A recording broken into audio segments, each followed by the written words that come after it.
Hello, everybody. Buddy Way, Midland, Texas. I'm going to tell this is going to be a real interesting story today. And I'll go ahead and name an exotic ranch hid theft ring, and that's based on a news article. It was posted in the Fort Worth Telegram back in 1998, and the connection to this news story is that I was suspecting that the previous homeowner, Mike Lawhon, that died a couple weeks before I transferred into town and bought this home from his widow.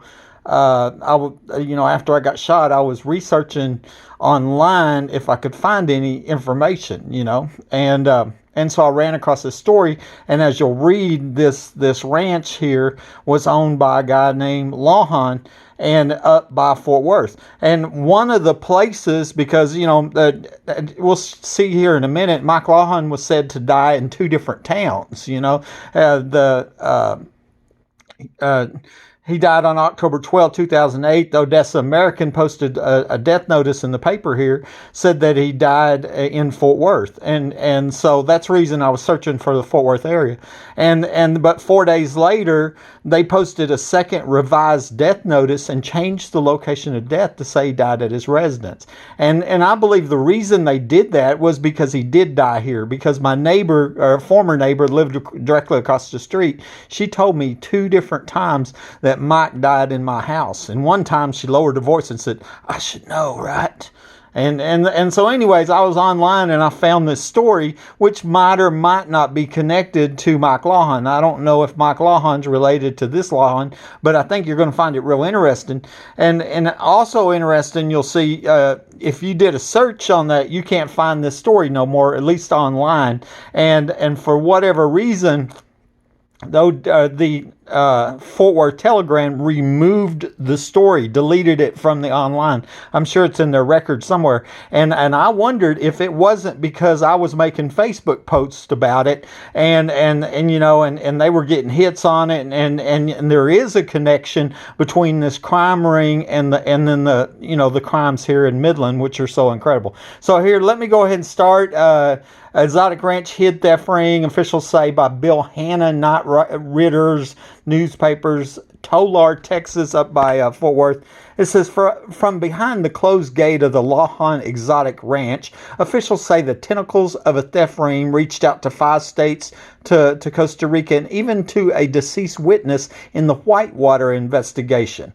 Not now, there are only metal barns, some emus, and the occasional donkey on a well-kept patch of land just outside of Tolar. But this year, authorities discovered a huge collection of stolen vehicles, pickups, front-end loaders, and earth-moving machines on the property.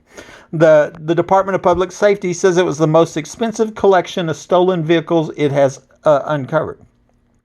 Since January, when the ranch's owner, Charles W. Lawhon, 48, was accused of stealing a Johnson County earth mover, authorities have found more than 120 stolen vehicles valued at more than $3 million.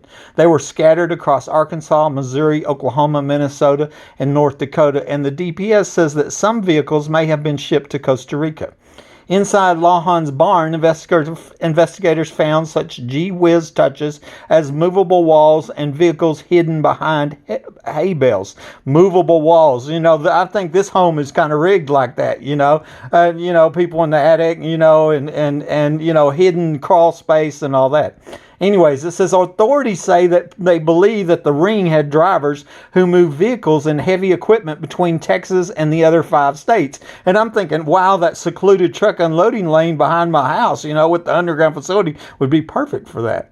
The investigators say they have learned that the theft ring was able to pluck brand new pickups from dealerships and heavy pieces of machinery from businesses without being detected. Some vehicles found on Lawhon's ranch were stolen as long ago as 1988, and this story was in 1998. The ring might still be thriving if Johnson County Commissioner R.C. McFall had not stumbled upon Lawhon apparently trying to steal a county-owned 38,000-pound back-end loader that had been parked along the road, officials say. McFall said he is still dumbfounded by Lawhon's aplomb. He acted like he was a cool cucumber, McFall said. After I had caught him, he told my foreman, "I can't believe he thinks I was trying to steal that." The DPS said Lawhon was one of four principal members of the ring, although investigators aren't certain that he was the mastermind. Although he has been indicted in Hood and Johnson counties, he's expected to go through the federal judicial system. Don Carter, Lawhon's attorney, said his client is expected to plead soon to federal charges, most likely interstate transportation of stolen property.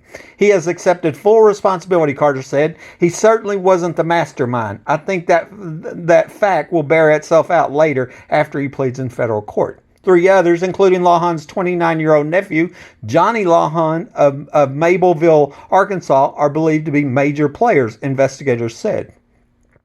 Johnny Lawhon, who gained notoriety after finding Whitewater documents and a cashier's check made out to President Bill Clinton in the trunk of a car, died March 29th in an auto accident. You will always see Johnny Lawhon's name in the list of the Clinton body count. Anyways, it says internet reports of his death were circulated on anti-Clinton websites under such headings as Clinton witness life expectancy hits all-time low. But investigators now say they believe that Johnny Lawhon was also part of the theft ring. There were four main characters, one now deceased, says DPS Sergeant Mike Ditto. All I can say is he was from Arkansas and some vehicles came from Arkansas, so he had some kind of involvement. Two other men who have not been charged have been identified as being involved. One has ties to Costa Rica, which prompted investigators to look for stolen goods in that Central American nation. The theft ring used a variety of methods to steal vehicles. Law enforcement agencies speculate that some vehicles were simply driven off dealer lots by people posing as employees. Others vanished at night or were simply moved from businesses or construction sites before anyone noticed. These people knew what they were doing, Ditto said. They knew how these dealers worked and how to move large pieces of equipment quickly. Charles Lawhon owns C&S Trailer World, a custom trailer business, and has also owned a front-end loader business in South Fort Worth. His nephew worked at a transmission shop in Arkansas. After Charles Lawhon was caught in Johnson County, McFall was concerned that Lawhon would smooth talk his way out of trouble. But then you saw his spread and it was unreal, McFall said. He had these movable walls and that James Bond loft where the ramp comes down. You could not believe that stuff. One matter that authorities say is puzzling is why Lawhon kept some of the property so long. His statement was he was going to have a big sale one day, DPS Sergeant Jimmy Toe said. We don't know if he really was, but that's what he said. Hood County Sheriff Alan Harden, who stowed much of the stolen property at the Sheriff's Department until the owners could be found, said Lawhon's real motive may have been the thrill of stealing and then holding the property. And copyrighted 1998 Fort Worth Star-Telegram. And like I said, this used to go online and find this story, but after I started posting about it on my Facebook and you know how it might have a connection back to Mike Lawhon, the previous owner of my house, all of a sudden they deleted it, you know, and I kind of look at that as going, that's a clue, you know. I'm thinking, that's the kind of stuff, that ain't the first time I've seen a newspaper actually delete news articles that I thought was connected to this crime ring, okay? And so here, I'm going to run over just some of the Mike Lawhon stuff real quick. Let's just go to, I posted this on my Facebook today. Here, I want to show you. Boom. Go back up. Okay. This is on top of my wall. Okay, here we go. It says Google Williams Michael Don Lawhon in parentheses, okay? And y'all can do that. Follow along. I personally believe that they killed Mike Lawhon, the guy that lived here before me. A Google search will show that he had 2 death notices posted by the paper for him. First one said he died in Fort Worth, but then 4 days later, a second one was posted saying he died at his residence, confirming what Marilyn Dlugi, a former neighbor, told me. This could not be an accident, and somebody had to physically make that change, you know, at the paper. If investigators find out who did that and who asked them to do that, it might just lead us to find out who murdered Mike. We can be sure that Mike died on October 12, 2008, and we can also be sure that the 2000 oil show started the week after on October 20th. Now remember, we believe there's an underground facility in the backyard that was used for oil show parties, prostitution parties. So obviously that is a big factor, right? Clearly the underground home in the backyard was a factor in his death. This is where it's believed a young girl was murdered at during the 2010 oil show when she refused to prostitute. Remember, my friend was at that party and she told me that happened and I believed her. And my friend was at the party. She was afraid to report it to the police, who told me that high-level police were also there. This seemed to confirm when recent sheriff candidate Joe Lozano told me that the underground facilities was the hideout of our late sheriff Gary Painter. You can hear him say that in this video that I recently made, and that video is called Sheriff Painter's Hideout. Okay, and so that confirmed what my friend was afraid to report, that murder, to the police, telling me police were there, and then I find out, that our sheriff used to hang out there. Okay.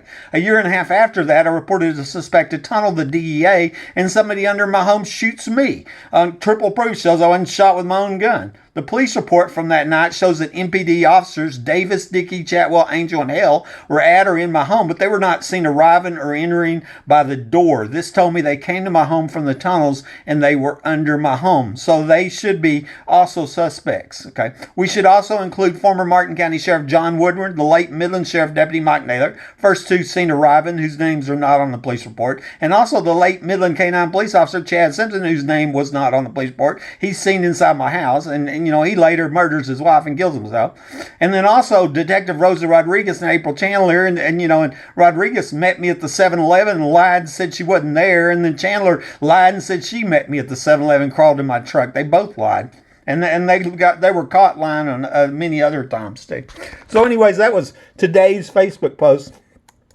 And I just go to Google. We all use Google, right? Just do that, William Michael Don Lawhon, and you can see right here, you're going to find two death notices from the Odessa American.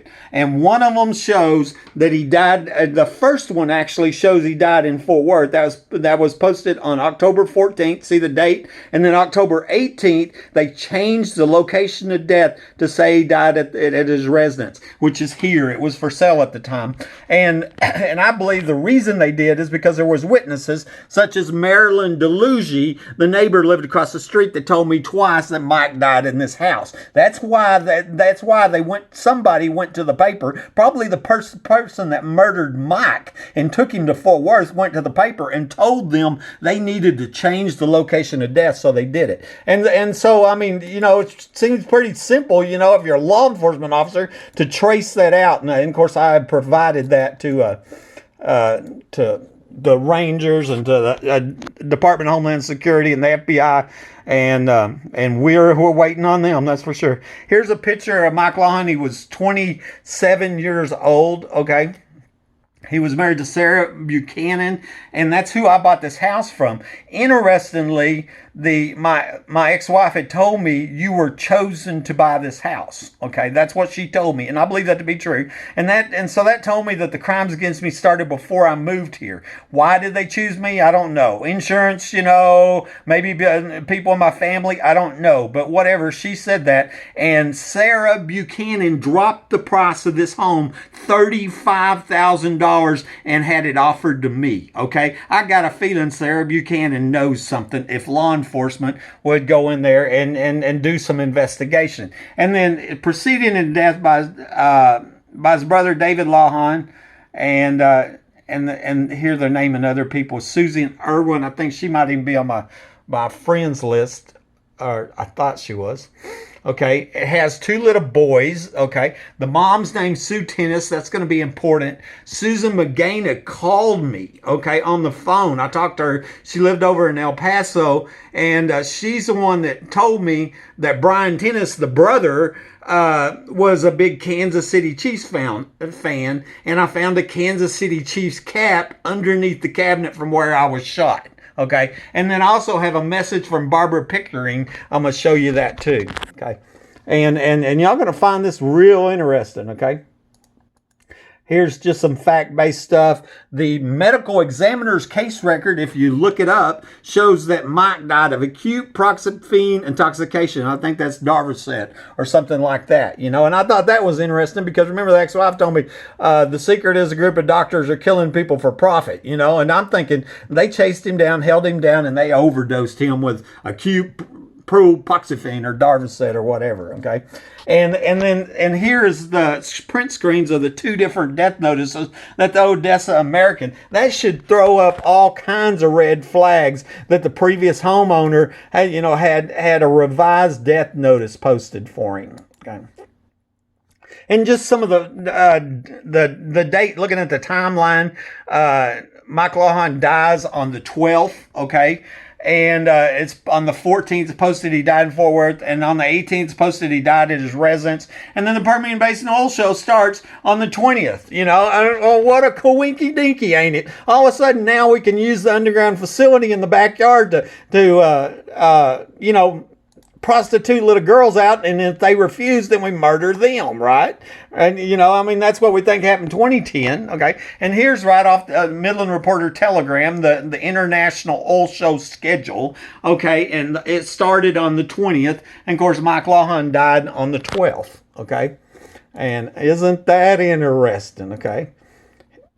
When I first looked at this house, okay, and I took pictures of it, Mike was still alive. This was October 1st, 2008. That's my realtor at the time, Janine Pruitt, and I didn't own this house. I'm walking through it. I'm in the searching for a home mode or whatever, and I'm taking pictures, and I happened to get a picture of that back door right there. And actually, where she's standing is where I was shot. Okay, but that, as you notice, that back door is fine. Okay, on the 28th, a month later, Mike had died on the 12th. Okay, me and the private and the home inspector, Perkins Brazier, that's what it tells you over here. Okay, that's what this says here.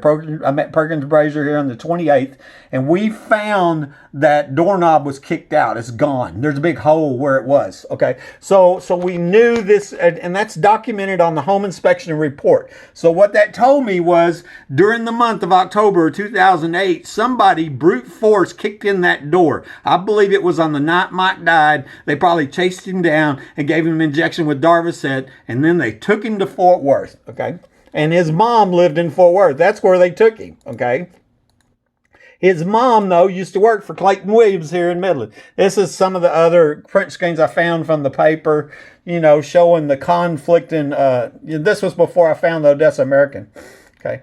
And then Susan Tennis, this is the mom of Mike Lawhon, okay? And here she worked at the Petroleum Club, the Plaza Club, and the Green Tree Country Club here in Midland. Okay, so she knew all these players here. I wonder if she didn't know about this $1 million underground homes here, and it was doing a lot of things like that was going on. Like the Plaza Club was that private club, I think, on top of the Clay Desta building, owned by billionaire Clayton Williams, the late billionaire Clayton Williams. She worked for Clayton Williams, okay? This is a message from Barbara Pickering. Remember, she's a family member. And here I find this evidence, and I'm being friendly. I find some evidence, and I send her that I'm being nice, and polite and professional, and etc. And here she is. This is a monster. It's who she is. You need to get some help. The slander's what it is. I'm the sister of Mike Lawhon. It's not related. Don't you even look at this. And remember that I am the proven victim of a premeditated capital attempted murder. Somebody under this home shot me. This is what Barbara Pickering said. She says I need to get psychiatric help. Remember, that was the lies that were spread to cover up the premeditated murder attempt on my life. I feel, based on this message, Barbara Pickering knows something about this home being rigged, which might mean she knows something about Mike's murder or death, and it might mean she knows something about the premeditated murder attempt on my life. Maybe law enforcement wants to talk to Barbara Pickering about some crimes that, if she knows about, could send her to prison for the rest of her life. Brian Tennis, the brother, and he was a lot nicer. Now remember, Susan Magana called me, okay, another one of the siblings, and told me that Brian Tennis was a big Kansas City Chiefs fan, okay?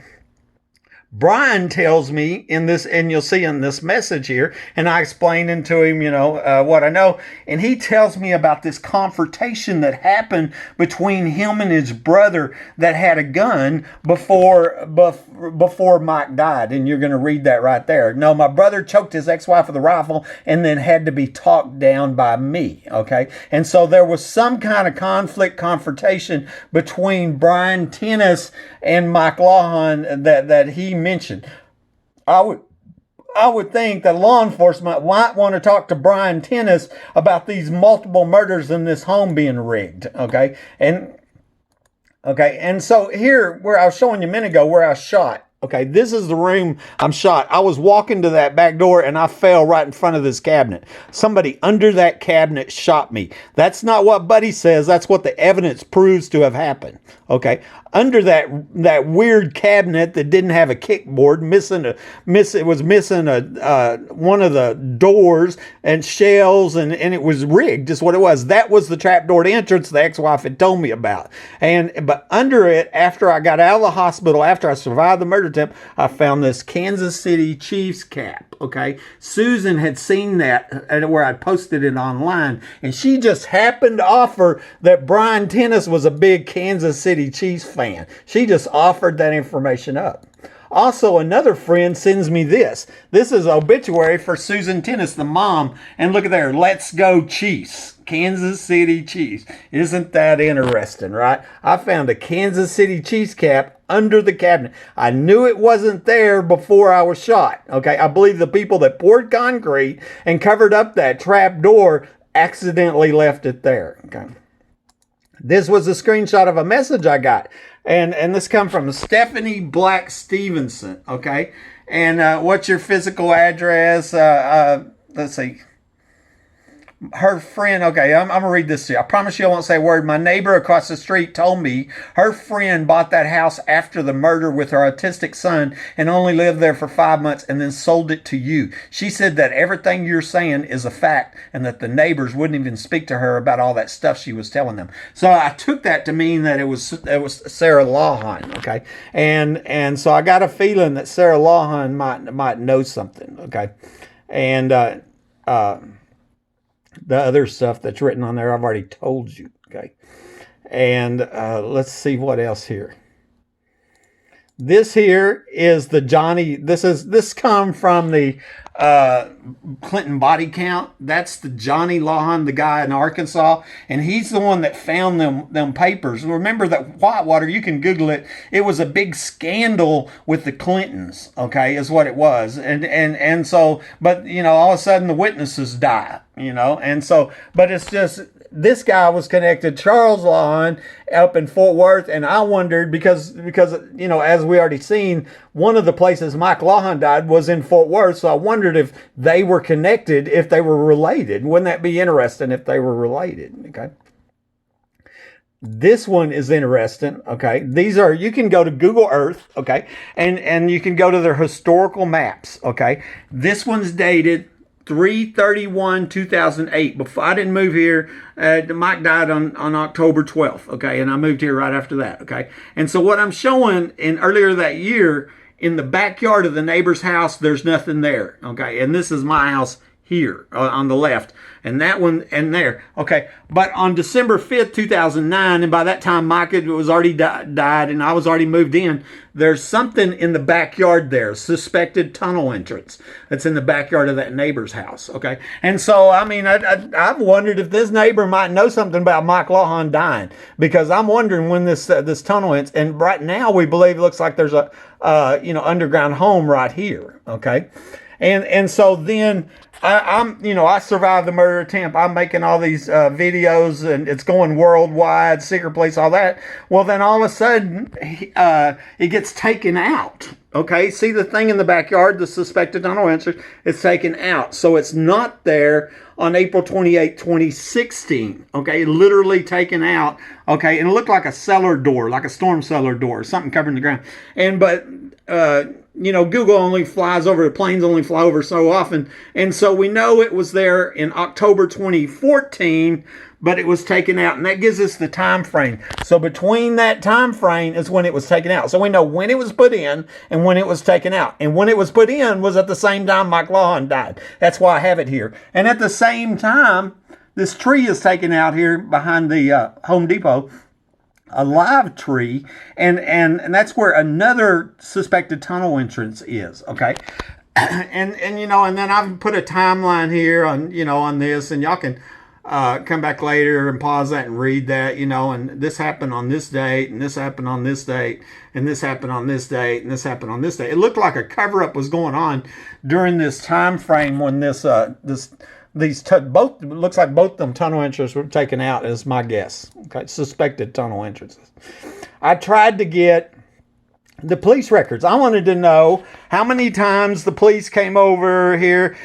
Susan McGaina told me that the police had arrested Mike, and then he was declared delusional. Ain't that now? Doesn't that sound like a cookie cutter? You know, I mean, you know, what they call me, right? Delusional. You know what they call Christy Odds on the Haley Dunn. Oh, she's crazy. Anybody that any truth teller around Midland, Texas, is called crazy. That's what goes on around here. You know, doesn't matter how much proof you got, and don't try to go to the newspapers or the press, because they're going to hide it from you, you know, and that's what's happening. But anyways, I tried to get from the public records request. You could do this yourself. You go online and say, I want all the records for 3802 Fair Circle. I want to see every time the police went. I want to know who the police were that arrested Mike Lawhon, and see if they were the same police officers that were the secret police that I paid to get identified. You know, was it Davis, Dickey, Chatwell, Angel, Hale, Rodriguez, Chandler, Naylor? You know, I mean, who was it? And I was denied. No, you can't have that information, right? And you have to send that to the Attorney General, which is Paxton, and I did, and they denied it again. You know, they did not want me to find out what I believe was evidence, and that's a clue when they try to hide information from you. You know, and you know, and that's really what's been going on. I thought y'all might find this interesting. A lot of stuff I haven't talked about before. Talk to you later.